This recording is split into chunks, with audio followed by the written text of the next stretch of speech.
بسم اللہ الرحمن الرحیم ان الحمد للہ والصلاة والسلام علی من لا نبی بعد اما بعد عقیدہ ختم نبوت کے بارے میں حدیث نمبر 194 بیان کی جا رہی ہے۔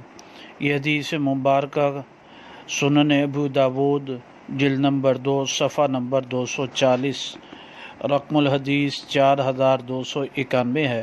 راوی حضرت ابو ہریرہ رضی اللہ تعالیٰ عنہ ہے۔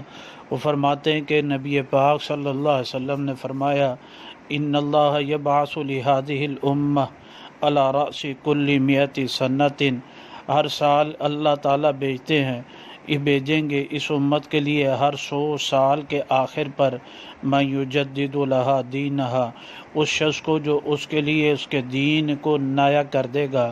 اس حدیث مبارکہ میں فرمایا گیا کہ ہر صدی کے آخر میں ہر 100 سال پر اللہ سبحانہ وتعالی ایک مجدد پیدا فرمائیں گے جو دین میں کچھ رکھنا کوئی کمی واقع ہوگی تو وہ امت کی رہنمائی کے لیے اس کمی کو دور فرما دے گا۔